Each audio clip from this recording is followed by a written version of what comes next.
اعوذ باللہ من الشیطان الرجیم بسم اللہ الرحمن الرحیم۔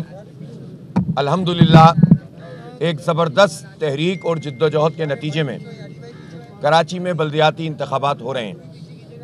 آخری وقت تک ذوق یاروں نے بہت زور غزل میں مارا، لیکن ان کو یہ نصیب نہیں ہوا کہ وہ کراچی کو اس کے حق سے محروم کریں، اور آج بلدیاتی انتخاب ہو رہے ہیں اور میں کراچی کے عوام کو اس پر مبارکباد پیش کرتا ہوں۔ جماعت اسلامی اگر یہ جد و جہد نہ کرتی تو یہ آج بلدیاتی انتخابات نہ ہو رہے ہوتے۔ اس کی وجہ یہ ہے کہ جو سندھ حکومت ہے، ان کا جو کنڈکٹ ہے وہ پاور کرنے، با اختیار بنانے یا حق رائے دہی دینے کا نہیں ہے، اور بلدیاتی انتخاب کی تو ساری ہی جماعتیں مخالف ہوتی ہیں۔ مطلب آپ دیکھیں کہ پنجاب میں نون لیگ کی حکومت ہو یا پی ٹی آئی کی، کوئی بلدیاتی انتخاب نہیں کرانا چاہتا۔ کے پی کے میں اتنی بڑی حکومتیں موجود ہوتی ہیں، ابھی پی ٹی آئی کی 10 سال سے حکومت، کورٹس کے ذریعے سے بلدیاتی انتخاب کرانے پڑے ہیں۔ بلوچستان کا بھی یہی معاملہ ہے، اور سندھ میں 2009 سے لے کر 2015 تک 6 سال پیپلز پارٹی اور ایم کیو ایم نے بلدیاتی انتخاب نہیں ہونے دیے۔ اس کا مطلب یہ ہے کہ یہ بنیادی جو جمہوریت ہے اس کو اس کے حق سے روکنے والے عناصر بن جاتے ہیں، اور جس کے لیے ہمیں جد و جہد کرنی پڑتی ہے۔ 2.5 سال کے بعد تقریباً جو ڈیو ہو گئے تھے اگست 2020 میں، 2.5 سال کی کشمکش کے بعد یہ انتخاب منعقد ہو رہے ہیں۔ میں کراچی کے عوام کو مبارکباد بھی دیتا ہوں، لیکن ان سے یہ ریکویسٹ بھی کرتا ہوں کہ وہ گھروں سے باہر نکلیں۔ بہت سردی منا لی، اب نکلیں اور ووٹ کاسٹ کریں۔ جتنے لوگ نکلیں گے، ووٹ کاسٹ کریں گے، ٹرن آؤٹ بہتر ہوگا، تو جمہوریت دشمن، عوام دشمن، کراچی دشمن، حیدرآباد دشمن لوگوں کو جو ہے اس کا جواب مل جائے گا۔ اس لیے سب کو نکلنا چاہیے اور آ کر اپنا حق رائے دہی استعمال کرنی چاہیے۔ افسوس کی بات یہ ہے کہ آج صبح سے یہ اطلاعات جگہ جگہ سے مل رہی ہیں کہ عملہ وقت پہ نہیں پہنچا ہے۔ کہیں 9 بجے، کہیں 9:30 بجے، کہیں 10 بجے پولنگ شروع ہوئی ہے، اور اس وقت بھی بہت ساری جگہوں سے ہمیں پورے شہر سے اطلاعات ملی ہیں کہ پولنگ کا عمل بعض اسٹیشنوں اور بوتھ پر شروع نہیں ہو سکا۔ ظاہر ہے یہ الیکشن کمیشن کی نااہلی ہے اور حکومت کی، کہ جن کے ساتھ ان کی کوارڈینیشن نہیں ہے، اور لوگ غائب ہو گئے اور انہوں نے اس کا انتظام نہیں کیا۔ اب جو بھی تاخیر ہوئی ہے، یہ فیصلہ ظاہر الیکشن کمیشن کے کرنے کا ہے کہ اس جگہ کا حق ہے کہ ان کے لیے اس ٹائم کو بڑھایا جائے۔ میں ابھی دار نور حق پہنچ کے جو ہمارا پورا مانیٹرنگ سیل ہے اس میں ڈیٹیل رپورٹ لے کر اپنی بریفنگ بھی جاری کروں گا، لیکن کچھ علاقوں سے یہ اطلاعات مل رہی ہیں۔ پورے شہر میں الحمدللہ امن ہے، اور جتنے بھی افراد جو جمہوریت دشمن ہیں اور جو لوگوں کو حق رائے دہی سے محروم کرنا چاہتے ہیں وہ ناکام ہو رہے ہیں، اور انشاءاللہ اللہ تعالیٰ نے چاہا تو جماعت اسلامی پورے شہر میں سویپ کر رہی ہے، بہت بڑے پیمانے پہ جیتے گی انشاءاللہ تعالیٰ، اور لوگ چاہتے ہیں کہ وہ جماعت اسلامی کو لائیں تاکہ اس شہر کا دوبارہ سے تعمیر و ترقی کا سفر شروع ہو۔ لیکن بعض علاقوں میں کچھ عناصر یہ کوشش کر رہے ہیں، کچھ ہم نے جگہوں پہ لیاقت آباد میں، لانڈی میں اور ملیر وغیرہ کی سائٹ پر یہ اطلاعات موصول ہوئی ہیں کہ وہ آبادیوں میں خوف و ہراس پھیلانے کی کوشش کر رہے ہیں۔ اب یہاں کام شروع ہوتا ہے پولیس کا، رینجرز کا، فوج کا، ایف سی کا، اور بیسیکلی حکومت کا، الیکشن کمیشن کا، کہ اگر کچھ لوگ ایسا کوشش کر بھی رہے ہیں تو ان کو ناکام بنایا جائے۔ یہ ظاہر ہے کہ اس نوعیت کے جو دہشت گرد جن جماعتوں میں ہیں وہ نامعلوم نہیں ہوتے، وہ معلوم دہشت گرد ہیں۔ وہ الگ بات ہے کہ بعض اوقات ان معلوم دہشت گردوں کو کسی واشنگ مشین سے گزار کر صاف ستھرا اور دھونے دھلانے کا عمل شروع کر دیا جاتا ہے۔ میں سمجھتا ہوں اس پہ زیرو ٹالرنس ہونی چاہیے۔ کوئی اس قابل نہیں ہونا چاہیے کہ وہ عوام کو ان کے حق سے محروم کرے۔ بائی اینڈ لارج امن و امان کی صورتحال بہتر ہے، اور اس پر میں قانون نافذ کرنے والے اداروں کو اپریشیٹ کرتا ہوں، لیکن ہم چاہتے ہیں کہ جو اس وقت ہماری کوئک رسپانس فورس بھی ہے اس کی موومنٹ نظر آنی چاہیے، آبادیوں میں گھومنا چاہیے، اسٹیشنوں پہ جو اسٹیٹک پوزیشن پہ ہیں ان کو ایکٹیولی موجود ہونا چاہیے، تاکہ عوام میں یہ تاثر ہو کہ کوئی امن و امان کو خراب نہیں کر سکتا۔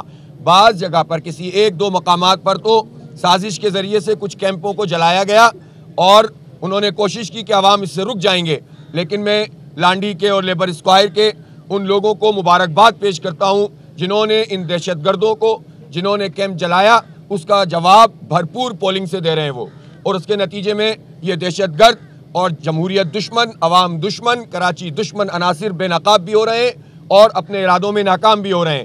عوام ہی ان لوگوں کا مقابلہ کر سکتے ہیں۔ اگر عوام نکل کر آئیں گے تو ان کی ہمت نہیں ہوگی کہ یہ کچھ کر سکیں۔ اس لیے بہرحال ان سب علاقوں میں ڈسٹرکٹ سینٹرل میں اب تک ہمیں کوئی اطلاع موصول نہیں ہوئی ہے، اور اسی طرح ایسٹ میں بھی کوئی بڑی اطلاع میں کوئی ایسی موصول نہیں ہوئی، پورے شہر میں نہیں ہوئی، چند جگہوں پر جو رسی جل جاتی ہے اور بل نہیں جاتے تو وہ لوگ اپنے کرتوت سامنے لانے کی کوشش کرتے ہیں۔ ان معلوم دہشت گردوں کو فوری طور پر فکس کرنے کی ضرورت ہے، اور رینجرز اور پولیس کا کام ہے کہ وہ ان کو پکڑیں، اور آرمی کی جو پیٹرولنگ ہے اس میں بھی اضافہ ہونا چاہیے، تو انشاءاللہ امن و امان بہت بہتر رہے گا۔ میں ایک مرتبہ پھر کراچی کے نوجوانوں سے خاص طور پر کہتا ہوں، کراچی کی ماؤں بہنوں سے کہتا ہوں کہ دیکھیں یہ آپ کے پاس بہت قیمتی وقت ہے، بہت سازشیں ہوئیں، کل رات کے 1:30-2 بجے تک اس بات کی کوشش کی گئی کہ بلدیاتی انتخاب نہ ہو سکے۔ ظاہر ہے جب ابہام ہوتا ہے، کنفیوژن ہوتا ہے تو اس سے ووٹر پہ اثر پڑتا ہے، اور لوگ یہ سوال کرتے رہتے ہیں الیکشن ہوگا کہ نہیں ہوگا۔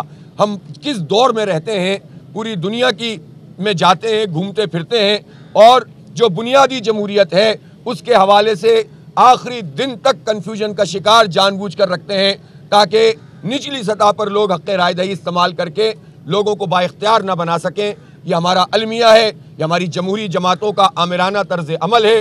یہ اپنی پارٹیوں میں الیکشن نہیں کراتے، یہ وصیت پہ چلتے ہیں، یہ وراثت پہ چلتے ہیں، یہ ڈکٹیٹرشپ پہ چلتے ہیں، یہ اپنی پارٹی کے لوگوں کو بھی گراس روٹ لیول پر حق رائے دہی نہیں دینا چاہتے، اور یہ نہیں چاہتے کہ لوگ منتخب ہوں، چونکہ یہ خاص وڈیرہ شاہی اور جاگیرداری اور سرمایہ دارانہ ذہنیت کے ساتھ اپنی پارٹیوں کو چلاتے ہیں، تو جو پولیٹیکل ورکر نچلی سطح پر آ سکتا ہے اس کا راستہ بھی روکتے ہیں۔ ان سازشوں کو ہمیں ناکام کرنا ہے۔ آج کراچی کے لیے موقع ہے میک اور بریک کا۔ اگر آپ نے ووٹ نہیں ڈالے، جماعت اسلامی کو آ کر بھرپور نمائندگی نہیں دی، تو آپ یقین کریں یہی حالات ہوں گے آپ کے، اسی طرح ہمارے نوجوان برباد ہوں گے، کوئی آواز نہیں ہوگی، اسی طرح لوگ بیچیں گے، کراچی کی سوداگری کریں گے، بلیک میلنگ کی سیاست کریں گے، اپنے مفادات کو پورا کریں گے اور کراچی کو بیچیں گے۔ اور اسی طرح جو وڈیرہ شاہی سسٹم اس وقت شہر کراچی، حیدرآباد اور پورے سندھ میں موجود ہے، یہ وڈیرے اور طاقتور ہو جائیں گے۔ ان وڈیروں کی طاقت کو توڑنا ہے، ان جاگیرداروں کی ذہنیت پر اگر کوسچن کرنا ہے تو ایک ہی راستہ ہے کہ نکلیں اور ووٹ ڈالیں، جماعت اسلامی کو کامیاب کریں۔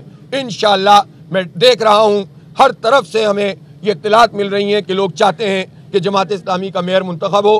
اس کا طریقہ یہ ہے کہ آپ اپنی یو سی کے چیئرمین اور وائس چیئرمین پر نشان لگائیں ترازو پر، تو اس کے نتیجے میں شہر کا میئر بنے گا۔ بہت بہت شکریہ۔ کوئی سوال ہو تو آپ کر سکتے ہیں۔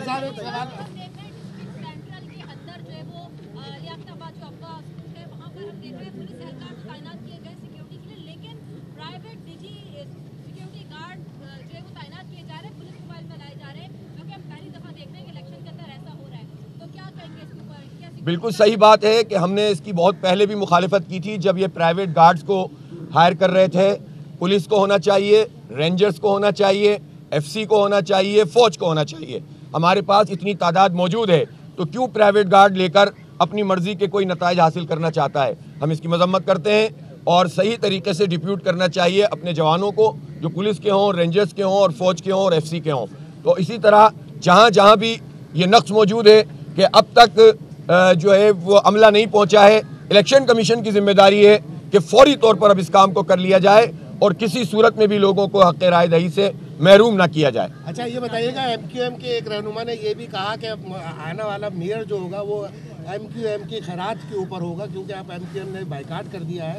کیا آپ سمجھتے ہیں کہ جو آنے والا جو میئر ہے اب وہ خیرات کے طور پر؟ دیکھیں، اگر ایم کیو ایم میں جان ہوتی، اگر مہاجر عوام ان کو رسپونڈ کر رہے ہوتے، انہوں نے ان کے لیے کچھ کیا ہوتا تو وہ بائیکاٹ نہ کرتے، وہ بلکہ الیکشن میں حصہ بھی لیتے، اور آپ سب لوگ جو آج ڈیوٹی پر ہیں آپ کے ووٹ بھی پڑ چکے ہوتے۔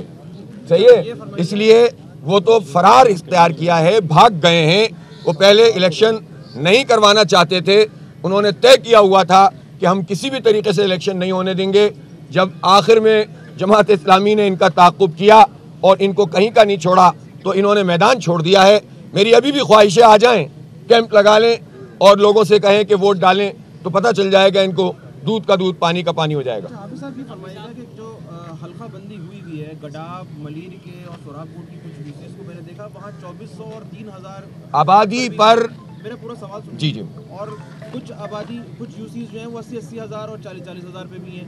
آپ اس تقسیم سے مطمئن ہیں اور آپ کہہ رہے ہیں کہ نہیں، آپ نے کیا کہا؟ میں مطمئن ہوں. کیا آپ مطمئن ہیں؟ ہاں، سوال کر رہے ہیں. اچھا، اور کیا جو 246 یوسیز ہیں، آپ کو لگتا ہے کہ آپ 246 کو ہی کلین سویپ کر لیں گے؟ دیکھیں، پہلی بات یہ کہ حلقہ بندیوں پہ ہمیں شدید اعتراض ہیں. یہ حلقہ بندیاں بنیادی طور پر حکومت نے کی.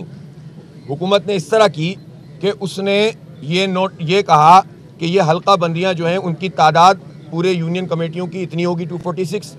ٹاؤنز کی ڈیمارکیشن حکومت نے کی. حکومت کے ساتھ اتحادی ہے MQM، ٹھیک ہے. انہوں نے اس کے بعد ٹاؤنز کی تعداد پہ اور آبادی کو لے کر الیکشن کمیشن کو دیا اور تجویز کر کے دیا کہ یہ حلقے ہوں گے. الیکشن کمیشن نے اس ٹاؤن کی آبادی کو UC کی آبادی کے تعداد کے ساتھ ڈیوائیڈ کر دیا اور جتنے نمبر بنے وہ سامنے آ گئے.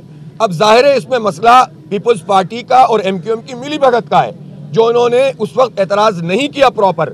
کورٹ میں بھی بعد میں گئے. ریجیم چینج کے موقع پر انہوں نے اس مسئلے کو، جینون مسئلے کو نہیں اٹھایا. اس وقت یہ ڈی نوٹیفائی کرواتے، اس وقت بیٹھ جاتے ہم آپ کو ووٹ نہیں دیں گے. اس وقت تو انہوں نے اپنے ووٹ کراچی کے مینڈیٹ کو پھر بیچا، سوداگری کی، اور بعد میں اسی سوداگری کو بنیاد بنا کر کہتے ہیں کہ الیکشن نہیں ہوں گے. تو ہمیں شدید تحفظات ہیں نمبر آف یوسیز پر بھی اور ڈیلیمیٹیشن پہ بھی اور ڈیمارکیشن پہ بھی، نمبر آف ٹاؤنز اور اس کی حیت پہ بھی. لیکن اس کے باوجود ہم یہ سمجھتے ہیں کہ کتنے سال یہ الیکشن نہیں کرائیں گے اس کو بنیاد بنا کر. ہم تو ووٹر لسٹ بھی پراپر نہیں ہے، مردم شماری بھی PTI اور MQM نے مل کر منظور کی. وفاقی کابینہ نے جعلی مردم شماری، ہماری گنتی کم کر دی، ہماری پیٹھ پہ چھرا گھونپا. ان لوگوں نے جنہوں نے اتنا بھاری مینڈیٹ کراچی سے لیا تھا، وفاقی کابینہ نے اس جعلی مردم شماری کی منظوری کیوں دی؟ ان سوالوں کا جواب دینے کے بجائے یہ پارٹیاں اور MQM اسی کو بنیاد بنا کر الیکشن سے بھاگ رہے ہیں. تو اس لیے الیکشن ہونا چاہیے، سارے تحفظات کے باوجود ہونا چاہیے، اور کبھی بھی یہاں پر پراپر طریقے سے الیکشن نہیں ہوتے. اسی لیے تو جماعت اسلامی ان ساری پارٹیوں کو کہتی ہے، ساری بڑی پارٹیوں کو، الیکشن ریفارمز پر آ جاؤ، بیٹھ جاؤ ہمارے ساتھ.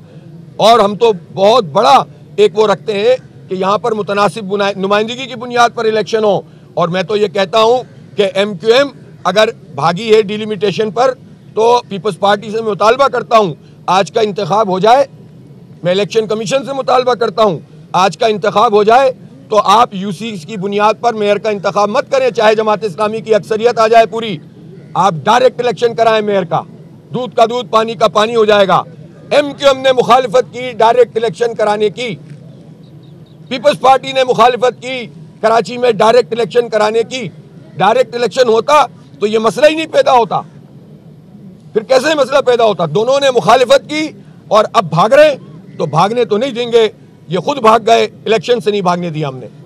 بہت شکریہ جی. حافظ صاحب یہ بتائیے گا کہ مصطفیٰ کمال نے کل رات میں بیان دیا کہ جب نعمت اللہ دور تک ان کا دور ختم ہوا تو صرف تختیاں تھی، کوئی پروجیکٹ نہیں تھا، اور 3 مہینے میں نے ان کی ساری پرفارمنس جو بھی تھی وہ ختم کر دی.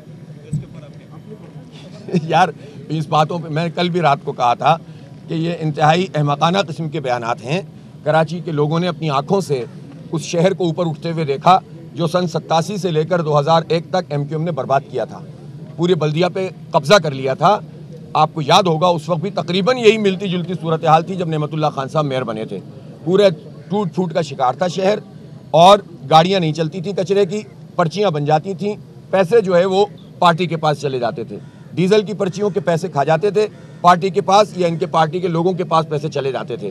کچرا نہیں اٹھتا تھا، پورا انفراسٹرکچر تباہ تھا. نعمت اللہ خان نے تو بنیادی صفائی ستھرائی کے نظام کو بہتر بنایا، گاڑیوں کو ٹھیک کیا، ٹرانسپورٹ کا انتظام کیا، سڑکوں کو بنایا، میگا پروجیکٹس کیے، پانی کا K3 منصوبہ بنایا. اگر ان کو اتنا ہی زوم تھا تو K4 بنواتے نا.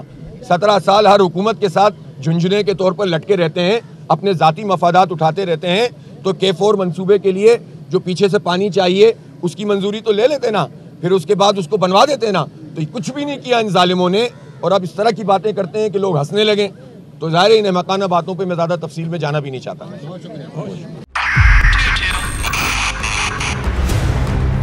2022 بہت سارے تحفے بھی دیکھیں گے پاکستان کی عوام کو. پاکستان کی عوام کو ایک تحفہ یہ دیا کہ عوام کو پتہ چل گیا کہ پاکستان کا میڈیا کیا ہے.